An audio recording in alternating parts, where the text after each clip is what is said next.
Ouais, il fut vraiment une époque où les terrains de golf, ça se développait. Il n'y en avait pas un printemps, qu'il n'y en avait pas quelques nouveaux. Puis dans le monde, les amateurs de golf disaient: ah, faut aller là, c'est le nouveau de l'année.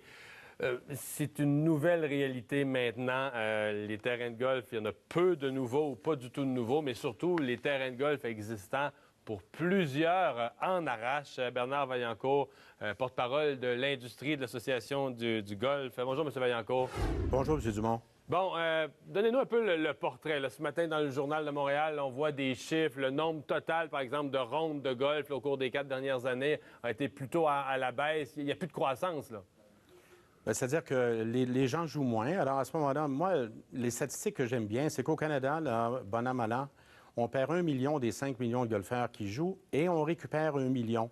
La seule différence, donc, on maintient le nombre, ce qui est quand même pas si mal. Par contre, le nombre de parties qui est joué, lui, est en diminution. La culture étant ce qu'elle est, la vie étant très active, les gens ont un peu moins de temps. Alors, ça demeure le sport le plus pratiqué au Canada, mais on le joue moins souvent, particulièrement parce que les 25-55 ans manquent de temps dans leur agenda. Je voulais vous en parler de la question de l'âge parce que dans les causes que les gens identifient, le temps en est une, mais en est une autre, c'est la santé. Donc, des gens qui disent, là, nous, on ne peut plus jouer à cause de notre santé. Il peut y avoir des jeunes qui ont eu un accident, mais pour beaucoup, on pense que c'est des personnes plus âgées qui ont aimé jouer au golf, mais là, sont plus capables.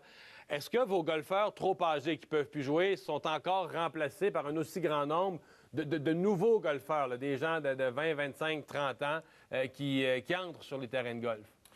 Oui, absolument. Sauf Oui. que notre personne plus âgée, M. Dumont, en jouait 40, 50 par année. Celle qui adhère vraiment au jeu de golf maintenant va en jouer 8 ou 10 ou 12. Ah oui, c'est Alors, ça. la problématique est là. Et le problème de santé, vous savez, l'attrition naturelle, ça a toujours été ça, hein, dans toutes les espèces.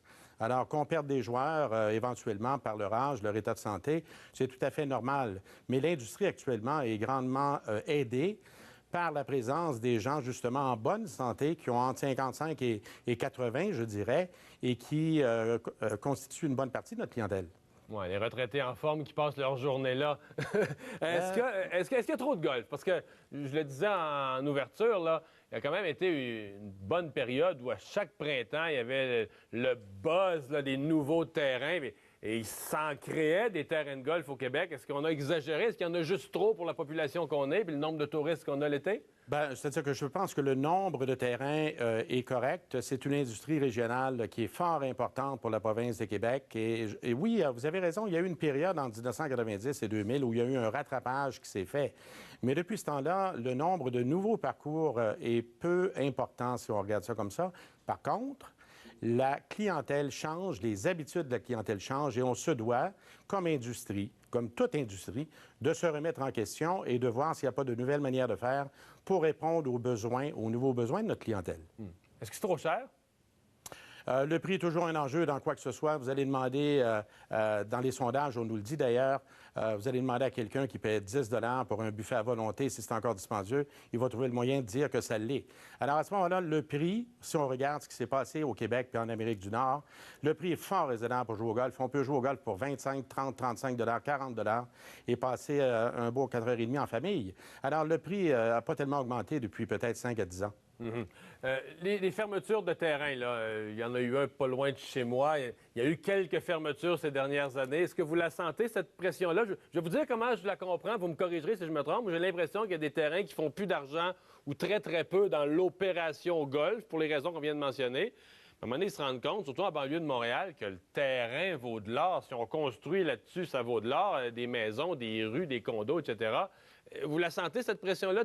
Il y a eu combien de fermetures de terrain, mettons, depuis une couple d'années, là? Je pense que dans les dernières années, il y a peut-être eu une dizaine de parcours sur 370 qu'on a perdus. Maintenant, écoutez, M. Dumont, le golf ne fait pas exception à la règle. C'est une industrie. Si nous possédons un terrain, s'il n'y a pas de relève au sein de la famille, si ça fait 35 ans qu'on opère le club de golf, qu'on l'a bien entretenu, que c'est un bel univers, qu'il est en milieu urbain, peut-être que nous aussi, on penserait éventuellement à le transformer pour lui donner une valeur foncière plus importante. Alors, à ce moment-là, je pense qu'encore là, ça fait partie d'une épuration tout à fait naturelle. M. Vaillancourt, merci beaucoup d'avoir été avec nous. Bonne saison de golf. Je devrais vous encourager. Moi, je suis censé aller jouer dimanche après-midi. Merci. Salut.